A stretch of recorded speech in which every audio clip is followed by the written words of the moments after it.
Hello everyone, welcome back to this channel.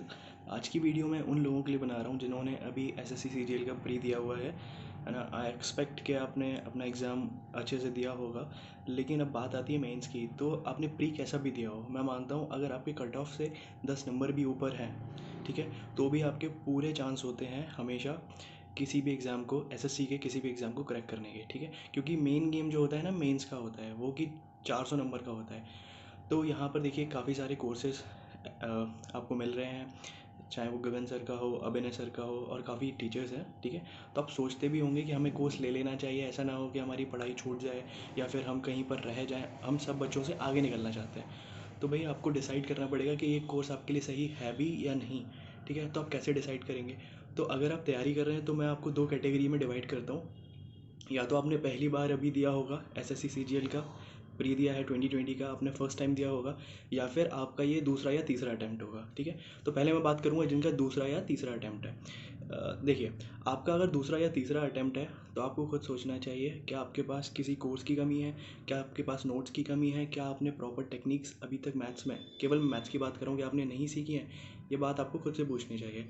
अगर आप 2 या 3 साल से तैयारी कर रहे हैं, 2-3 अटैम्प्ट दे चुके हैं, ठीक है, तो आप खुद ये सोचिए कि आपके पास किसी भी कॉन्सेप्ट की कमी नहीं होगी। हो सकता है आपका एक आध चैप्टर वीक हो, चाहे वो मेंसुरेशन हो, ट्रिग्नोमेट्री हो, आप उसका कुछ पढ़ना चाहते हैं, वो बात अलग है। लेकिन आप कह रहे हैं कि पूरा कोर्स लेना है और उसके बाद पूरी पढ़ाई करनी है शुरू से। आप खुद सोचिए, अगर आप तैयारी कर रहे थे 2-3 बार से, ठीक है, तो आप पूरे एक बार मैथ्स तो कर चुके होंगे ना, और आपने खुद के अपने कॉन्सेप्ट या फिर जिस भी टीचर से आप पढ़े होंगे, आपने खुद के अपने तरीके इन्वेंट करे होंगे, और उन्हीं तरीकों को आपने बार बार प्रैक्टिस करके उसमें मास्टरी करी होगी।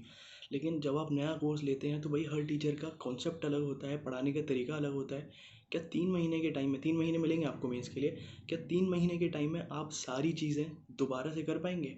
मतलब 3 महीने में आपको क्या करना है? अब 3 महीने में आपको कोर्स भी करना है, वो टीचर जो आपको प्रैक्टिस शीट्स देगा वो भी करनी है, उनके कॉन्सेप्ट्स भी इनहेरिट करने हैं अपने अंदर, ठीक है, और वो उनकी जो ट्रिक्स होंगी वो भी सीखनी है, और उसके ऊपर प्रैक्टिस भी करनी है थाउजेंड्स ऑफ क्वेश्चन की। क्या 3 महीने में आप प्रैक्टिकली सोचिए पॉसिबल है? तो आप खुद समझ गए होंगे कि कितना इम्प्रैक्टिकल है। मैं अपना खुद का एग्जांपल देता हूँ। 2018 के मेंस में मैंने एक कोर्स लिया था, ठीक है। चलो मैं बता ही देता हूँ, मैंने एप्ट्रिक्स का कोर्स लिया था। अब एप्ट्रिक्स आपको अगर मालूम हो कि किसकी कोचिंग है, ठीक है, मैंने एप्ट्रिक्स का कोर्स लिया था। तो हुआ क्या था, किसी दोस्त के कहने पर मैंने लिया था। मुझे बिल्कुल भी अंदाज़ा नहीं था, क्योंकि उस टाइम पर इतनी हाइप क्रिएट कर दी थी कि आप भाई कोर्स ले लीजिए, नहीं तो हो सकता है आपका सिलेक्शन रुक जाए। तो मैंने डर के मारे लिया था ये कोर्स, ताकि मैं भी अच्छा स्कोर कर पाऊँ। हुआ क्या, अपना स्कोर बता देता हूँ आपको। मेरे 200 में से आए थे 116 या 15 के आसपास मार्क्स, ठीक है। तो आप समझ सकते हैं कितने लुल मार्क्स हैं, ठीक है। और मैं अभी के अपने मार्क्स बताता हूँ जो मैंने प्योरली सेल्फ स्टडी करे थे। 2019 सीजीएल में मेरे मैथ्स में है 216 मार्क्स आउट ऑफ 200। वो नॉर्मलाइजेशन की वजह से हुआ था। 16 नवंबर को मेरा एग्ज़ाम था, ठीक है, 18 को नहीं था। तो देखिए, जो सेल्फ स्टडी की पावर होती है वो कोई भी नहीं आपसे छीन सकता है। जो आप सेल्फ स्टडी करेंगे, बार बार खुद क्वेश्चन की प्रैक्टिस करेंगे, मॉक टेस्ट लगाएंगे बार बार, वो इतना ज़्यादा हेल्पफुल रहेगा आपके लिए, जो कोई भी टीचर आपको नहीं सिखा पाएगा 3 महीने के अंदर ना। एकदम आप कुछ भी सीख जाएंगे 3 महीने के अंदर। आप खुद सोचिए, आप प्री की कितने टाइम से तैयारी कर रहे थे, मेंस में से क्या कर देंगे 3 महीने के अंदर? जो कर सकते हैं, खुद से प्रैक्टिस करके, खुद से क्वेश्चन बार बार लगाकर, अपने डाउट्स कॉपी बनाकर, जो आपके डाउट्स हैं, जो आपके वीक सेक्शंस हैं, बार बार उन्हीं को लिख लिख कर आप अच्छे से कर सकते हैं। मेरा ये खुद का ओपिनियन है, ओके।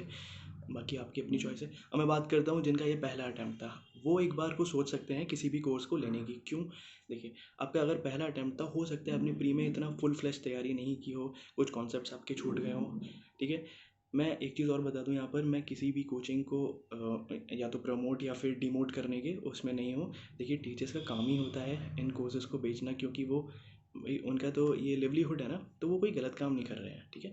भाई आपके घर पे आके थोड़ी ना ज़बरदस्ती आपसे कह रहे हैं कि आप कोर्स खरीदिए या फिर आपको ये कोर्स लेना ही लेना है, ठीक है। यह तो आपकी फ्री विल है ना, आप ले रहे हो या नहीं, आप इतना इजीली कन्विंस हो जा रहे हो उनसे, तो आपकी मर्ज़ी है ये, ठीक है। अब जो फर्स्ट टाइम जिन्होंने अटैम्प्ट दिया था उनकी मैं बात कर रहा हूँ। तो देखिए, हो सकता है आपने पूरी तरह से तैयारी ना की हो, और पॉसिबल है कि आपको लगता हो कि मेरे काफ़ी सेक्शन, या तो मेरा अर्थमेटिक या फिर एडवांस सेक्शन अभी वीक है, मुझे कॉन्सेप्ट्स की इतनी अच्छी समझ नहीं है, या फिर मैं क्वेश्चन में अटक जाता हूँ।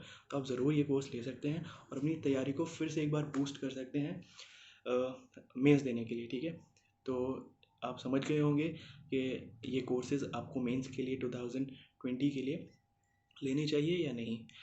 तो ये चैनल मेरा नया है, अगर आपको लगता है कि ये चैनल में आपको हेल्प हो रही है तो आप प्लीज़ इसको ज़रूर सब्सक्राइब कीजिए, give it a big thumbs up, like कीजिए और प्लीज़ कमेंट करिए कि आपको किस तरीके की वीडियो चाहिए। मैं अपना स्कोर बता देता हूँ आपको। मेरा एसएससी सीजीएल 2019 में अभी तक जो स्कोर बन रहा है आउट ऑफ 700 642 मेरा स्कोर बन रहा है। एंड अभी डीवी होगा, then let's see which post I get. So अगर आपको लगता है कि ये वीडियो आपके लिए हेल्पफुल रही तो प्लीज़ कमेंट कीजिए और बताइए आपको कैसी वीडियोज़ और चाहिए। Okay, till then, thank you.